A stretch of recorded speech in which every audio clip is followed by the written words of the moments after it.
Hey there, this is Dana Arcuri and Moose. Hey, Moose wants down. Say hi. Say hi. This is Moose, our rescue kitten. He wants down. He's a frisky little fella. He has many nicknames. We call him Spider-Man because he climbs everywhere. We call him Mooch because he has an appetite. He's like a dog and he begs and it's funny. And we have all these other names for him.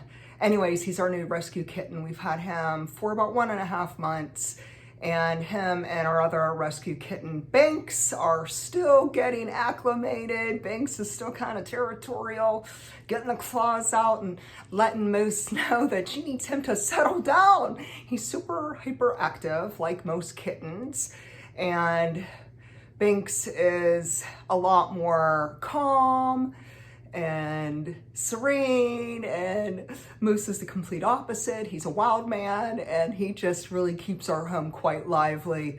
But I wanted to do a quick video, and the funny thing is I wasn't even going to do any videos for the month of June. I had already stated in the little section on my YouTube channel that I was taking a much needed break, and there's been this beautiful, beautiful shift, this amazing awakening and this beautiful shift and this wonderful transformation.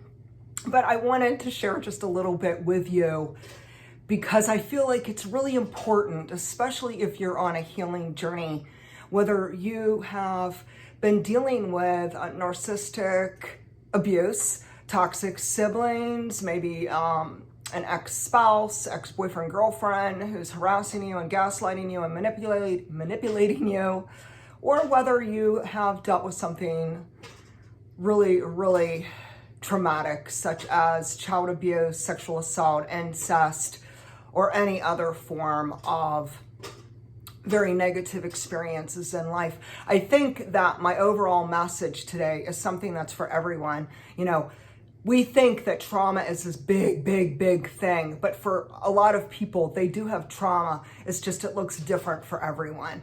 And so we mustn't ever think that, oh no, my situation's not as bad as your situation, so it doesn't count.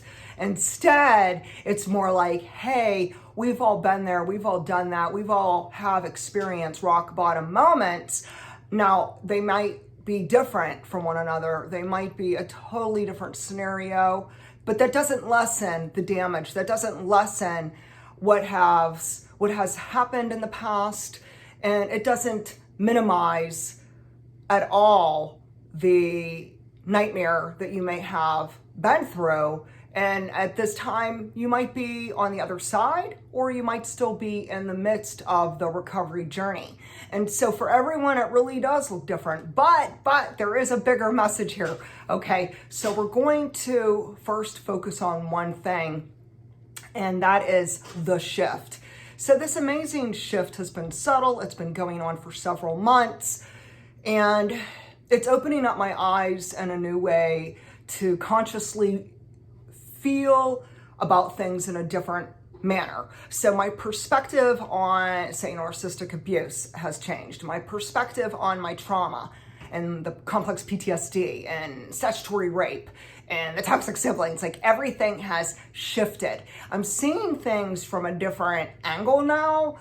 And the point is this: I am on, boom, the other side of healing. So I'm not in that place that I was, say, a year ago or 5 years ago or 10 or 20 years ago. I am at a better place. You know, all is well with my soul. And it's because I have done the hard work. You know, healing is hard work. You know, whatever you're healing from, whether you're healing from toxic medicine, whether you're healing from toxic relationships, whether you're healing from medical conditions, whether you're healing from broken relationships, or from unemployment, or from something else that has happened to you or may still actually be going on at this exact moment in your life.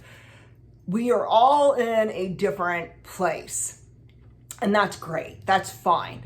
But I think what's really standing out to me today, and my primary reason for hopping on YouTube to do a quick video, is because I want to share something that is so crucial. It is the key to the healing.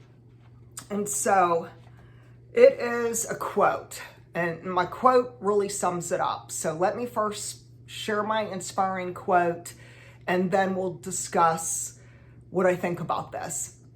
So the quote says, "If you focus on the hurt, you will continue to suffer.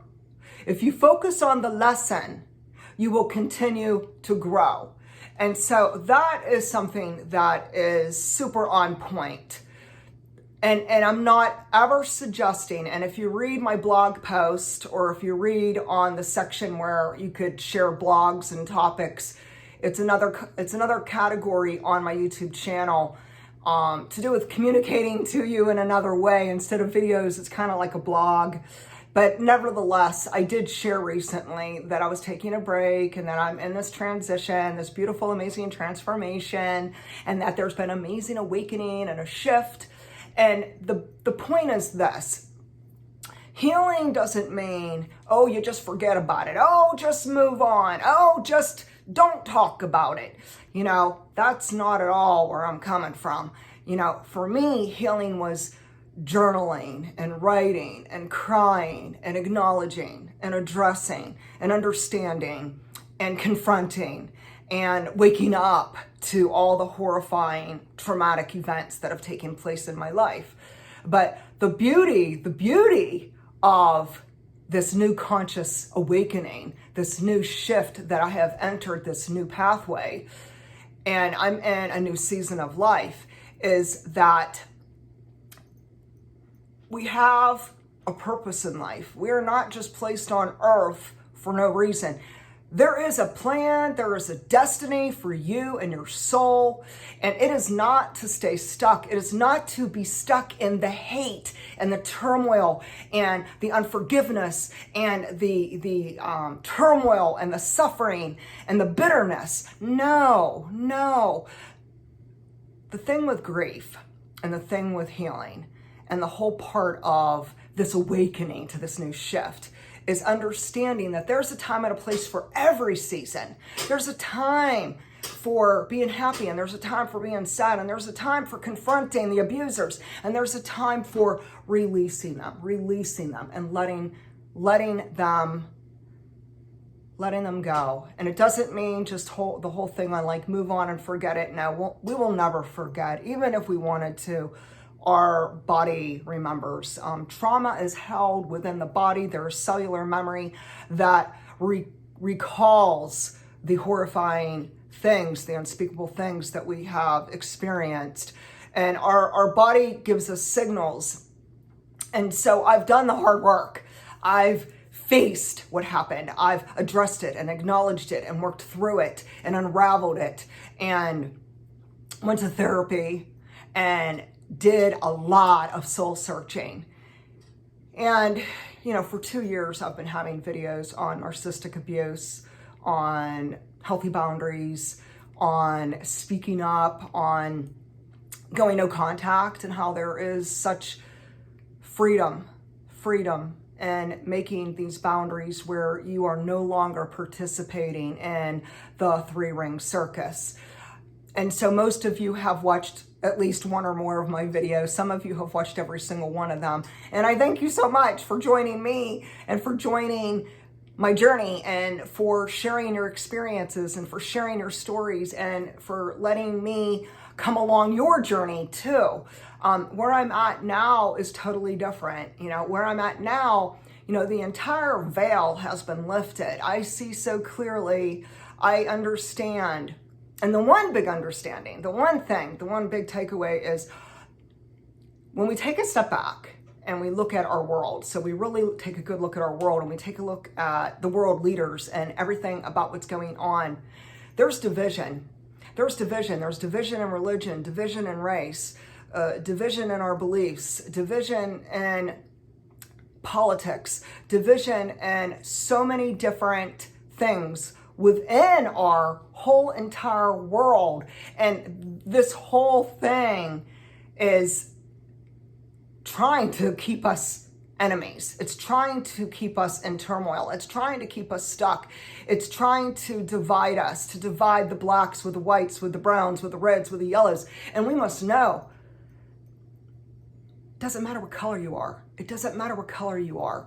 We all have a soul. We all were born and created for such a time as this. And here it is.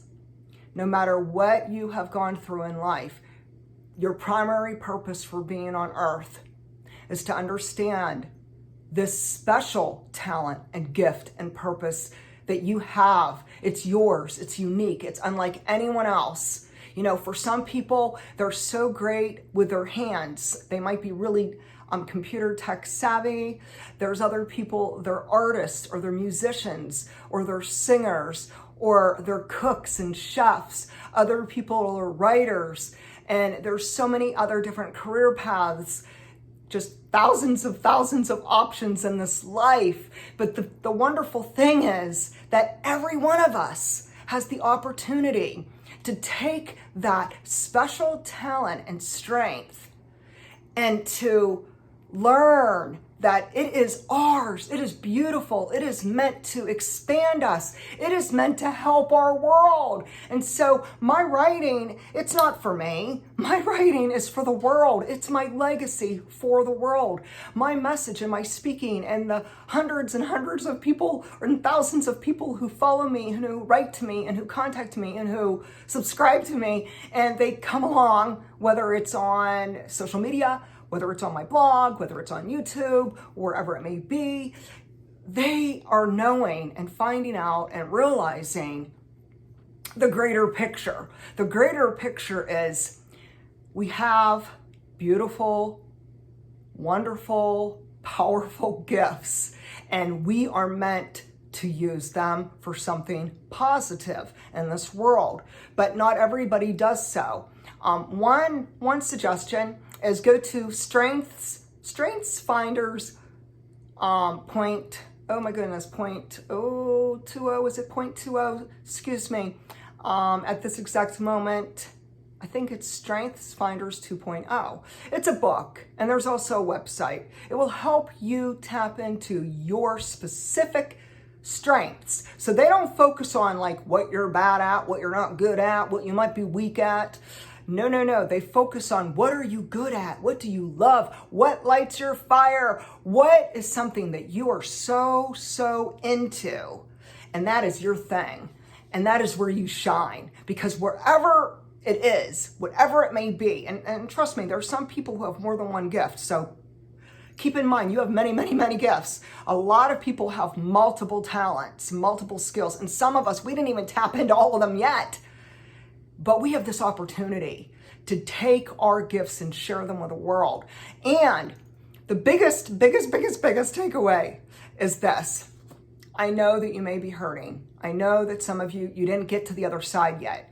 You might still be dealing with toxic people. You might still be dealing with a medical condition. You might still be dealing with mental health challenges. You might still be dealing with, you're not working right now and you're stuck at home and oh my goodness, we're still social distancing. After 6 months, we're still social distancing. But know this, the Great Awakening is realizing we don't have to look at our differences and fight about it and be divided about it, whether you're black or brown or red or white or whatever color in between.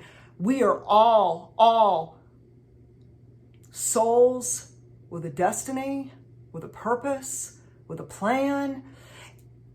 And the biggest thing that we're brought here for, the biggest thing is to actually help others. We're here to help others. Now, there will be groups of people who will choose to be self-absorbed. They may choose to be bitter and hateful and spiteful, and they may use religion, politics, and everything under the sun to cause conflict and uproar and unrest. But know this, you have a choice today. You have a choice today. And today, I choose healing, health, and hope. I choose to use my rock bottom moments to help other people heal, to help them understand that there's something so much greater ahead of us, and that consider everything that you go through. I mean, I am talking the worst of the worst of the worst nightmare, and look at the lesson. Stop focusing on, I'm in so much pain, I'm in so much pain. Do you understand? If we keep repeating those words, I'm in so much pain, I'm in so much pain, it is attracting more negativity into your life and more pain in your life and more turmoil in your life. And it is so true. What we speak is powerful. What we hear, what we put into our thoughts and our minds, and what we're watching, like entertainment and books, and I could go on, but you get the picture, that we have a choice to take our very, very traumatic experiences in life and to turn it around, to find the lessons, find the lessons. Moose says, find the lessons and learn. Yes, baby. And so we must come to a place when the time is right, when we're ready, to not focus on the horrifying, hellish ordeal, but instead to focus on, what did I learn? To use discernment, to use wisdom, to understand that you have the power to help others heal. And today, I pray for you to be healing. I pray for you to not be divided, to not fall for the trap that the world leaders have us in, to divide politics and religion and colors and race and culture and on and on and on. Instead, to come together in unity, to come together in harmony, to be an empath, to be compassionate, and to share your life lessons and whatever you have healed from. God bless. Share with me what you are healing from and how you're helping others to be wiser, to be joyful, and to be in harmony together. And you could follow me at danaarcuri.com. Have a wonderful month of June. Bye-bye.